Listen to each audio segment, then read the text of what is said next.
Welcome. I hope you're enjoying this replay from a live video I did on Facebook. Today I'm going to be showing how to do this cute stamp, this cute card using the November stamp of the month. And here is the November stamp of the month. I have a series of videos I'm going to be showing with this. Right now I'm using this tree and this set of leaves right here, but there's also a palm tree and a Christmas tree and a little ground cover and all sorts of little embellishments that you can add to your tree. And then just to tease you, I'm also going to be using the December stamp of the month, which is just amazing. There's all these different sayings on here. This is perfect for card makers because you have a ton of sayings. Hi, Roxanne. So anyways, this is the December stamp of the month, so I'm also going to use it. So first of all, I've got my front here for my card, and I got to make sure I have it going the right way because it's almost the same. It's like 3 3/4 by 3 1/2, so they're almost exactly the same, both going both ways. I'm going to start out doing my tree trunk. I just put a little scratch piece of paper here in case I go off the end of it.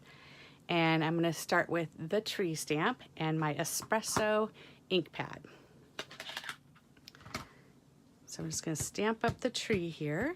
And it's kind of nice to do things instead of always doing them right in the center, to kind of do it off the edge or towards one side. So there I've got my tree. And then now I'm going to use the saffron ink. This is our new stamp pads, the magnetic ones. I'm still replacing my old ones. So this is saffron. And then I'm going to ink up my leaves with the saffron ink. So when I ink up, I just do a tapping motion, and then you can line it right up on there. And then I've got my leaves on there. Now to get the two-tone color, so see there's two different colors on here. There's a couple ways you can do it. You can roll your stamp, but I took the little embellishment, the little leaves, and I put them on this little block right here, 3 little leaves. And then I'm going to add some of those in pomegranate. So I've got my pomegranate stamp pad here. Whenever you're using these small stamps, you want to pick a smaller block. You want to try to make the block as similar in size to your stamp as you can. Whenever you have a tiny stamp on a big block, it makes it easy to get ink on the edges of your block. So if you choose a smaller block, that helps out. So now I'm just going to stamp some of these leaves in here. And now I've got that two-toned effect, so it looks like some of the leaves have turned red and some are yellow. So you can do as many or as few as you'd like on there. And then the stamp set also has this little tiny mound of grass. It's super tiny. And my warning about that, and let's see, it's right here on the stamp set. Whenever you have tiny stamps, there's not as much surface area to connect to your stamp pad. So they make them really hard to, or really easy, I should say, to lose them. So keep an eye on these little buggers and make sure you clean them real good and get them stuck to your tray. If you ever have a stamp go missing, I'll tell you where they like to hide. They like to hide sticking on stamp pads or packs of paper.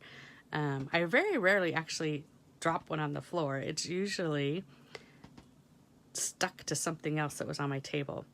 But see, I like this little grass because it's kind of like a little mound. I don't know if other places have them, but in California we have these like little moundy grass things.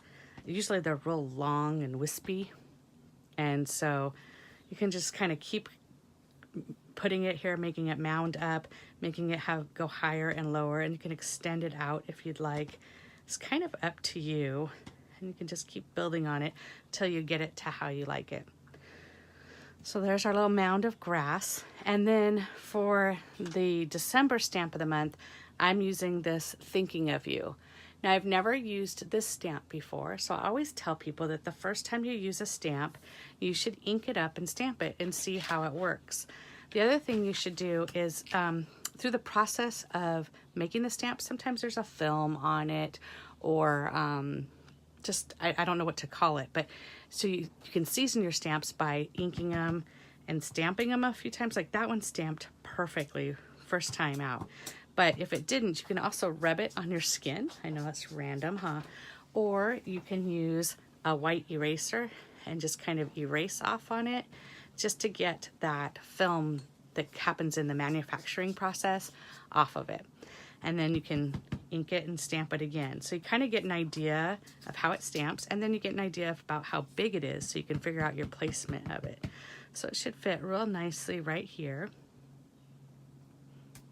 So I added my thinking of you.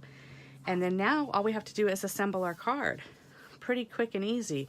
So I have a regular card base. I have put a piece of pomegranate that's 4 inches by 5 1/4 inches. I've already glued that on there.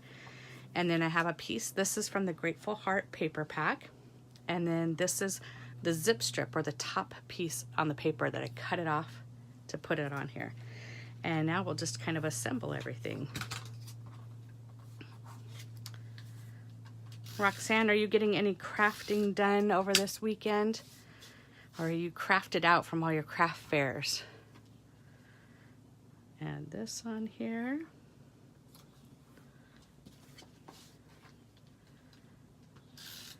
When I'm on camera, I use the Tombow adhesive because it's easier and smaller.